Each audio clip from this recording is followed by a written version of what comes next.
jemaat GKI dimanapun berada. Hari ini renungan dibawakan oleh Pendeta Emeritus Agustina Mani.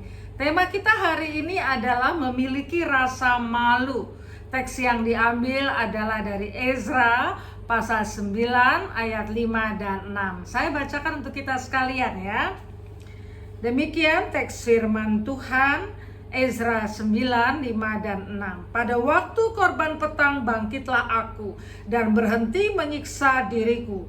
Lalu aku berlutut dengan pakaianku dan jubahku yang koyak-koyak sambil menadahkan tanganku kepada Tuhan Allahku. Ayat 6, dan kataku, ya Allahku, aku malu dan mendapat cela sehingga tidak berani menengadahkan mukaku kepadamu ya Allahku. Karena dosa kami telah menumpuk mengatasi kepala kami dan kesalahan kami telah membubung ke langit. Dan yang dikasihi Tuhan, memiliki rasa malu itu penting apa penting? Penting ya, karena dengan memiliki rasa malu kita itu lebih waspada. Waktu dekat ini kapan Anda memiliki rasa malu dalam waktu-waktu terakhir ini? Saya tahun ini ada memiliki rasa malu, yaitu ketika saya ikut sebuah penyuluhan pangan ya. Setelah emeritus ini ada waktu untuk hobi saya ya, meracik kopi dan akhirnya menjualnya. Saya penyuluhan pangan itu untuk mendapatkan PIRT ya. Dan yang dikasih Tuhan, kemudian ada satu ibu, karena dari pagi sampai sore ibu itu memperhatikan saya, dia bilang gini, ibu celananya itu ada yang robek. Wah, saya langsung kaget, mateng kon ya, kata orang Surabaya ya, mateng ya. Dari yang dikasih Tuhan, ketika saya lihat ya tidak terlihat bagian dalam, cuman ya tetap memalukan ya, karena ada orang lain yang melihat hal seperti itu. Wah, sembrono sekali saya ini ya memilih pakaian. Tapi hari ini bukan membicarakan atau merenungkan perasaan malu yang demikian, tapi perasaan malu sehidupan kita di hadapan Tuhan.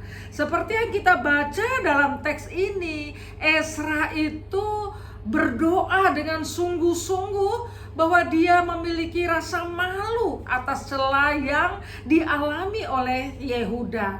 Bukan rasa malunya sendiri, tetapi sebagai orang yang diutus Tuhan, sebagai pemimpin dan ahli Taurat. Ezra itu ahli Taurat ya, dan juga dia seorang yang diutus Tuhan untuk Yehuda pada masa pembuangan, setelah pembuangan dari Babel dan kembali ke Yerusalem. Ezra mendapati bahwa bangsa ini sangat sulit ya untuk hidup sesuai dengan apa yang seharusnya dilakukan sebagai umat.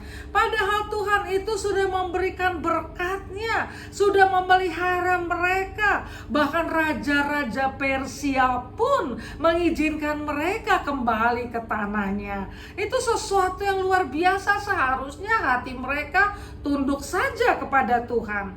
Tapi kalau kita baca memang di dalam Ezra pasal 1-4, mereka itu hidup ikuti penyembahan berhala. Kenapa demikian? Karena ada perkawinan campur yang akhirnya mereka lebih ikuti ilah-ilah bangsa asing ya. Bukan masalah kawin campurnya, apalagi dikontekskan pada saat ini, bukan itu ya, tetapi pada saat itu menjaga kekudusan hidup sebagai umat.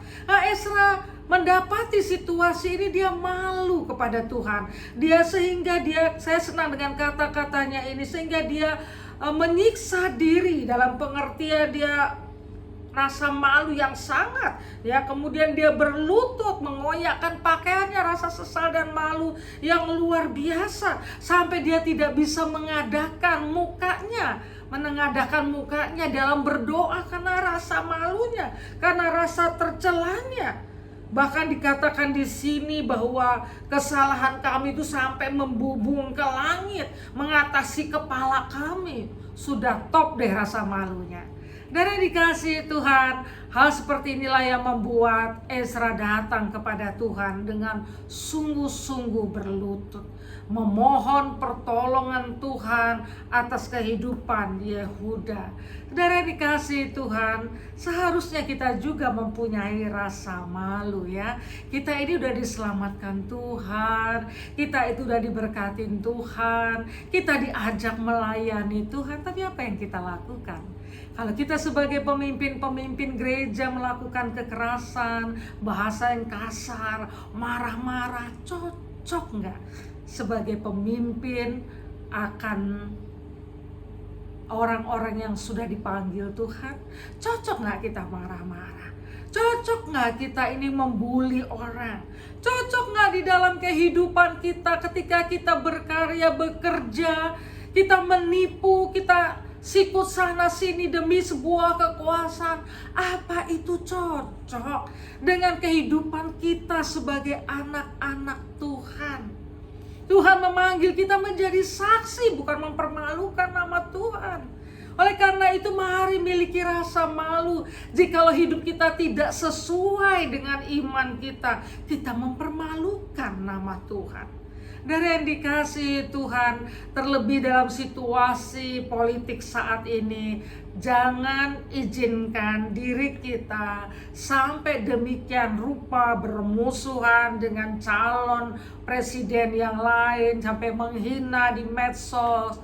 Tolong tarik akan kelakuan hal yang seperti itu. Mari kita justru mengayomi berbangsa dan bernegara, memilih dengan cara yang baik. Jikalaupun perbedaan pendapat terjadi, ya rapopo, ya. Jangan sampai keluar kata-kata kasar, itu udah menunjukkan habit kita.